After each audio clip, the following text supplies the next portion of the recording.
To our channel medical field guidance. इस video में हम डिस्कस करेंगे एम्स बीएससी ऑनर्स नर्सिंग के बारे में। ठीक है, यहाँ पे बहुत सारे डाउट आ रहे हैं, मतलब सब बच्चों के अलग अलग हैं। ठीक है, तो सारे डाउट इस वीडियो में क्लियर करेंगे कि आपका कितना कॉलेज की ट्यूशन फीस होती है, कितना हॉस्टल का चार्जेस होता है, मेस चार्जेस क्या रहता है। ये तो पर्टिकुलर फीस स्ट्रक्चर के रिगार्डिंग हो गया। जॉब के रिगार्डिंग बहुत क्वेरी है कि जॉब के टाइम पे हमारा जो मतलब कॉन्ट्रैक्ट बेस्ड जॉब यहाँ पे होती कि नहीं होती, परमानेंट जॉब के लिए क्या करना होता है, और अगर कॉन्ट्रैक्ट बेस्ड जॉब होती है तो उसकी सैलरी कितनी होती है, परमानेंट में सैलरी कितनी होती है, सारी चीज़ें डिस्कस करेंगे। अगर बात करें कॉलेज लाइफ के बारे में तो आपको स्टाइपेंड मिलता है पर मंथ, तो वो कितना होता है एम्स नर्सिंग के केस में एंड पैरामेडिकल। यहाँ पे दूसरा जो इंपॉर्टेंट पोर्शन है कि इसके एप्लीकेशन फॉर्म कब रिलीज़ होंगे, एग्जाम कब होता है, ठीक है, काउंसलिंग प्रोसीजर क्या रहता है, उसके बाद इसका तैयारी आप कैसे कर सकते हो, क्या एनसीईआरटी सिर्फ इनफ है इसके लिए या फिर आपको नीट का लेवल के लिए तैयारी करना होगा तब जाके एग्जाम क्लियर होगा। सारे डाउट यहाँ पे हम क्लियर करेंगे। तो बिल्कुल फर्स्ट डाउट पे आते हैं कि हमारा फीस स्ट्रक्चर यहाँ पे क्या रहता है। देखो फीस स्ट्रक्चर यहाँ पे ना 3 होते हैं। सबसे पहली फीस आती है यहाँ पे आपकी कॉलेज की ट्यूशन फीस। कॉलेज की ट्यूशन फीस आपकी कंप्लीट 4 ईयर के लिए ये आपकी अराउंड 10 to 12,000 होती है हर एक एम्स में, चाहे वो दिल्ली की बात करें या फिर कोई अभी न्यू ओपन हुआ है नर्सिंग के लिए जैसे बिलासपुर हो गया, ठीक है, उनमें भी आपका सेम है। ठीक है, 10 से 12,000 है। उसके बाद आता है हॉस्टल चार्ज। हॉस्टल में जो आपका रूम का रेंट होता है बेसिकली वो, या फिर आपका इलेक्ट्रिसिटी बिल हो गया, सारी चीज़ें। तो देखो इलेक्ट्रिसिटी बिल कुछ ना यूनिट फिक्स होती है उसमें कि भाई इतनी यूनिट सालाना होनी चाहिए, उससे ज़्यादा होगा तो आपका बिल आएगा। तो यहाँ पे हॉस्टल में अगर बात करें तो हॉस्टल का जो चार्जेस होता है वो 700 होता है, 700 रुपये होता है 1 साल के लिए। ठीक है, 700 रुपये होते हैं। थोड़े बहुत और चार्जेस यहाँ पे होते हैं, पॉट मनी हो गया, ठीक है, पर वो इतने होते हैं, मतलब 700-900 रुपये तक का ही होता है। तो मतलब ये अराउंड आप मान के चलो कि 2000 होता है, ठीक है, 1 साल का।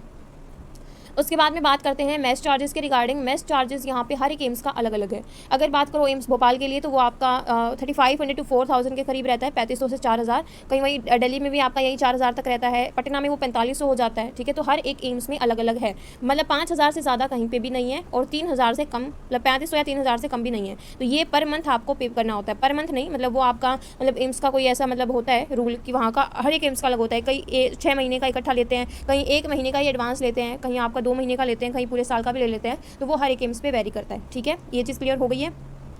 जॉब की रिगार्डिंग बहुत क्लियर है कि जॉब, अब यहीं स्टाइपेंड के बारे में बात कर लेते हैं। फीस स्ट्रक्चर में स्टाइपेंड जो नर्सिंग कैंडिडेट होते हैं, यहाँ पे नर्सिंग कैंडिडेट का पर मंथ 500 रुपीज़, 500 रुपये स्टाइपेंड होता है। और यहाँ पे वो पर मंथ नहीं होता है, वो सालाना आपको मिलता है 6000 रुपये। ठीक है, अच्छा यहाँ पे इंपॉर्टेंट चीज़, जो पैरामेडिकल वाले बच्चे होते हैं उनका क्या सीन है। पैरामेडिकल में ऋषिकेश जो एम्स है वहाँ पर फीस स्ट्रक्चर हाई है, बाकी जो अदर एम्स है उसमें नॉर्मल फीस स्ट्रक्चर है आपका। ठीक है, मतलब कि वहीं अराउंड इतना ही रहता है जितना यहाँ पे मेंशन है, लेकिन वहाँ पे हॉस्टल आपको अलॉट नहीं होता है। पैरामेडिकल के केस में हॉस्टल नहीं होता है तो ऑब्वियसली मेस भी नहीं है, तो और कोई खर्चा नहीं होगा। एंड यहाँ पे स्टाइपेंड भी नहीं होता है पैरामेडिकल के केस में, वहाँ पे सिर्फ इंटर्नशिप के लिए आपको पे करते हैं वो। ठीक है, जॉब के लिए बात करें तो यहाँ पे कॉन्ट्रैक्ट बेस्ड जॉब होती है और यहाँ पे एक होती है permanent job. Contract based job, मान लो अभी आप एम्स में सेलेक्ट हो गई हो तो यहाँ पे 4 साल का आपका कोर्स होगा और ये यहाँ पे 2 से 3 साल, कई एम्स में 2 साल होती है, कई एम्स में 3 साल होती है ड्यूरेशन आपकी जॉब की। कॉन्ट्रैक्ट बेस्ड जॉब उसको बोला जाता है। तो यहाँ पे 2 साल 3 साल रहती है। ठीक है, और बेसिकली इसमें जो सैलरी आपकी होती है नर्सिंग कैंडिडेट्स के लिए ये होती है, पैरामेडिकल के लिए नहीं होती। पैरामेडिकल के लिए इंटर्नशिप होती है। इंटर्नशिप वो पर्टिकुलर कोर्स पर डिपेंड करता है, किसी कोर्स में आधे साल की होती है, 6 महीने की, किसी में 1 साल की होती है। तो वो इंटर्नशिप में आपकी 15,000 तक वो मतलब प्रोवाइड करते हैं, आपको पे करते हैं वो। ठीक है, नर्सिंग में जो कॉन्ट्रैक्ट बेस्ड जॉब होती है 2-3 साल के लिए, इसमें बेसिकली आपकी जो सैलरी होती है वो 38,000 होती है। ठीक है, 38,000, किसी एम्स में 30,000 हो सकती है तो किसी में 36 हो सकती है, वो थोड़ा बहुत वेरी करता है। अब परमानेंट जॉब के लिए एम्स में देखो, परमानेंट जॉब अभी यहाँ पे बात करें तो अलग अलग है। देखो यहाँ से अभी आपके पास में सोर्स है कि आप प्राइवेट सेक्टर में जा सकते हो। ठीक है, प्राइवेट हॉस्पिटल में आप जॉब कर सकते हो। उसके बाद में आप यहाँ पे आपके जो गवर्नमेंट के स्टेट हॉस्पिटल होते हैं वहाँ पे आप जॉब कर सकते हो। और यहाँ पे दूसरा होता है सेंट्रल हॉस्पिटल। ठीक है, सेंट्रल हॉस्पिटल में जो सैलरी होती है वो 80,000 तक होती है। एम्स ऑब्वियसली आपका सेंट्रल हॉस्पिटल में आता है, तो एम्स के लिए नॉन सेट एग्जाम आपको क्लियर करना होगा।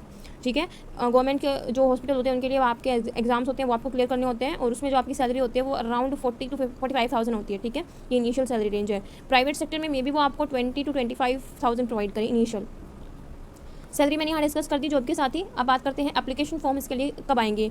मेन बात है कि एलिजिबिलिटी क्राइटेरिया इसका क्या होता है। अब की बार पिछले कुछ सालों में बहुत ज़्यादा फ्लक्चुएशंस आई हैं, जैसे कि देखो यहाँ पे बात करते हैं, हमारे बहुत सारे नीट के कैंडिडेट्स हैं जो इस एग्जाम को देते हैं, क्योंकि एक अच्छा स्कोप है जो मतलब नीट के बच्चे प्रेफर करते हैं। तो नीट वाले बच्चों का यहाँ पे ये डर रहता है कि क्या हमारे जो डॉक्यूमेंट्स हैं वो वापस हो जाएंगे अगर हमारा नीट में सिलेक्शन हो जाता है तो। देन डेफिनेटली उनका आंसर है येस, आपके डॉक्यूमेंट वापस हो जाएंगे। बॉन्ड होता है डेफिनेटली, बॉन्ड आपका जो प्रोस्पेक्टस है उसमें मेंशन किया गया है कि 5,000 रुपये आपको पे करने होंगे और आपके डॉक्यूमेंट्स जो हैं वो आपको वापस हो जाएंगे।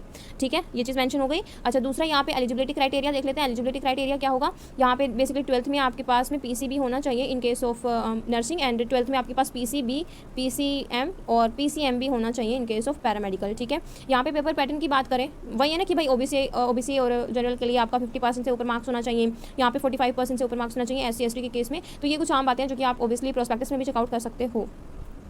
दूसरा यहाँ पे बात करते हैं पेपर पैटर्न के बारे में। पेपर पैटर्न में यहाँ पे देखो नर्सिंग का ही बात करेंगे। नर्सिंग में 100 नंबर का पेपर होता है, पैरामेडिकल में 90 नंबर का होता है। यहाँ पे 30 सेक्शन होते हैं पीसीबी के, और 10 नंबर का आता है आपका जी के।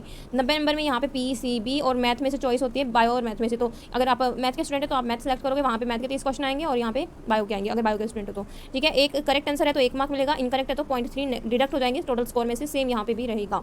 ठीक है, एप्लीकेशन फॉर्म्स की बात करें तो एप्लीकेशन फॉर्म्स आपके अराउंड नवंबर दिसंबर तक आ जाते हैं। 1 महीना फिलिंग के लिए आपके पास में होता है, तो जनवरी उसमें चला जाता है, मतलब पूरा फिलिंग प्रोसेस आपको उसमें रहता है। जब 2023 के लिए फॉर्म आएंगे तो मैं डेफिनेटली उसके लिए आपको अपडेट कर दूंगी, तो आप चैनल पे ट्यून रहिएगा, सब्सक्राइब करके रखिएगा ताकि कोई भी आपका नोटिफिकेशन मिस ना हो। यहाँ पे दूसरा जो इंपॉर्टेंट पॉइंट होता है वो ईडब्ल्यूएस एंड ओबीसी वाले बच्चों के लिए होता है। ईडब्ल्यूएस एंड ओबीसी वाले बच्चों का क्या होता है कि भाई उनको एक पर्टिकुलर डेट में अपना सर्टिफिकेट बनवाना होता है और वो सेंट्रल का होना चाहिए, अदरवाइज वो वैलिड नहीं होता है। 2023 के लिए जब डेट आएंगे तो मैं मेंशन कर दूंगी, वो बहुत इंपॉर्टेंट। अगर आपके पास में वो एक भी दिन आगे पीछे हो गया ना तो वो आपको जनरल में कंसिडर करेंगे, और जनरल का कट ऑफ बहुत हाई रहता है। ठीक है, अच्छा, एप्लीकेशन फॉर्म हो गया। एग्जाम डेट के बारे में, एग्जाम डेट देखो मेरे हिसाब से 15 जून के आसपास आपका पेपर हो जाएगा। 15 से 20 में भी आपका नर्सिंग के लिए होता है, और 20 के बाद में आपका 30 तक आपका पैरामेडिकल रहता है। 1 वीक के अंदर अंदर आपका रिजल्ट आ जाता है नर्सिंग के लिए एंड ओबियसली पैरामेडिकल के लिए भी, और फिर आपकी 1 वीक बाद काउंसलिंग शुरू हो जाती है। प्रिपरेशन कहाँ से करें? देखो अभी तक क्या था कि आपका बीएससी नर्सिंग का पेपर है तो इतना ज़्यादा हाई लेवल नहीं आता था, मतलब ओबियसली, लेकिन अभी 2022 में नीट में 2022 में अगर हम बात करें तो यहाँ पे जो फिजिक्स के क्वेश्चंस थे उनका लेवल थोड़ा सा हाई था। नीट के लेवल का भी नहीं बोलेंगे, क्योंकि देखो अगर आपका टारगेट यही है 12th के बाद में कि हमें एम्स बीएससी नर्सिंग में सेलेक्ट होना है, या फिर नीट के भी आप तैयारी कर रहे हो, लेकिन ये है कि नहीं मुझे नीट में अगर होना हो बट मुझे इसमें सिलेक्शन 100 का 100% चाहिए है, तो आपको कहीं ना कहीं देखो इसी के लेवल की तैयारी करनी पड़ेगी शुरू से ही। ऐसा नहीं है कि आप हाई लेवल का पढ़ रहे हो तो आपका हो जाएगा। हाँ, कई बार ऐसा होता है कि हम ज़्यादा हाई लेवल का पढ़ते हैं और क्वेश्चन सॉल्व नहीं होते तो डिमोटिवेट फील करते हैं और फिर पढ़ाई करने का ऐसा ही मन होता है। तो इसी जो ये एग्जाम है इसी के लेवल के क्वेश्चन सॉल्व करो, इसी के लेवल के मॉक टेस्ट अटेम्प्ट करो, इसी पैटर्न पे अटेम्प्ट करो, तब जाकर के आप थोड़ा सा बेटर स्कोर कर पाओगे। क्योंकि अभी जो एलिजिबिलिटी क्राइटेरिया है आपकी काउंसलिंग के लिए वो भी सेट कर दिया है इसने, कि अगर आपके 45 मार्क्स से ऊपर नंबर हैं तो ही आप काउंसलिंग करवा पाओगे ओबीसी में। वो भी ऑब्वियसली आपकी रैंकिंग पे डिपेंड करता है। एंड अगेन फिर बात करें जनरल के लिए, अगर 50 से ऊपर नंबर है, ईडब्ल्यूएस से 50 से ऊपर नंबर है तो ही कर पाओगे। तो ये चीज़ बहुत मैंडेटरी हो गई है कि भैया अब आपको पिन पॉइंटेड पढ़ना है। पहले क्या होता था कि अगर आपके मतलब ये इसी बार हुआ है ऐसा कि वो 45 मार्क्स से ऊपर ही सेलेक्ट करें, 45 मार्क्स वाले से नीचे का सेलेक्ट ही नहीं किया उन्होंने। तो ये चीज़ नहीं करनी है, आप लोगों को वही चीज़ करनी है जो आपकी बीएससी नर्सिंग एंट्रेंस के लिए इंपॉर्टेंट है। ऐसा नहीं है कि नीट की बुक लेके आप सोल्व कर रहे हो और उससे हो जाएगा। मतलब देखो नीट लेवल करना सही है एक पॉइंट पर, बट आप जिस एग्जाम के लिए प्रिपेयर करो उसी का लेवल करोगे तो बेटर रहेगा। ठीक है, थोड़ा कॉन्फिडेंस भी रहेगा पूरे साल, और जब एंट्रेंस की लास्ट टाइम आएगी आपकी तो वो पूरे मंथ आप जब कॉन्फिडेंस फील करोगे कि हमने सब कुछ अच्छे से कर रखा है तो वो अलग ही लेवल होगा। एक और इंपॉर्टेंट चीज़ यहाँ पे हम डिस्कस कर देते हैं। 2021 में हमारे बैच से AIIMS BSc honours nursing and paramedical में 97 बच्चों का सिलेक्शन हुआ है एंड 43 क्वेश्चन हमारे कोर्स से डायरेक्ट आए थे। 2022 की बात करें तो हमारे कोर्स से 211 बच्चों का सिलेक्शन हुआ है। मेरिट लिस्ट में एटलीस्ट उनका नाम है, अभी काउंसलिंग नहीं हुई है, काउंसलिंग होने के बाद पता चलेगा कि उनमें से कितने बच्चे सेलेक्ट हुए हैं। तो 211 में से अराउंड आपके 120-130 बच्चे तो डेफिनेटली सेलेक्ट होंगे ही, बाकी जो है उनका कंफर्म नहीं है, क्योंकि मेरिट लिस्ट में जिनका नाम होता है वो कंफर्म नहीं है कि उनका सिलेक्शन हुई। ठीक है, उसके बाद में यहाँ पे 2022 की बात करें तो हमारे 67, तो एक्जैक्ट नहीं बोल सकते बट हाँ 60+ आप क्वेश्चन डेफिनेटली बोल सकते हो कि हमारे कोर्स से डायरेक्ट आए थे। तो 60+ आ रहे हैं, दैट मीन्स अगर आप जनरल कैटेगरी से भी बिलोंग कर रहे हो तो आपका बहुत अच्छे से इसमें मेरिट लिस्ट में नाम आ जाएगा, और मतलब उसमें आपके चांसेस बढ़ जाएंगे कि आपका एटलीस्ट सिलेक्शन हो जाए। और वो डिपेंड करता है, ये तो आपके डायरेक्ट क्वेश्चन थे। अगर आप थोड़ी और मेहनत करेंगे, कोर्स को मल्टीपल टाइम रिवाइज करेंगे तो आपके वो 70 to 80 मार्क्स हो सकते हैं, और इतने पे आपको एम्स दिल्ली तक अचीव हो सकता है। तो वो चीज़ आपको ध्यान में रखनी है।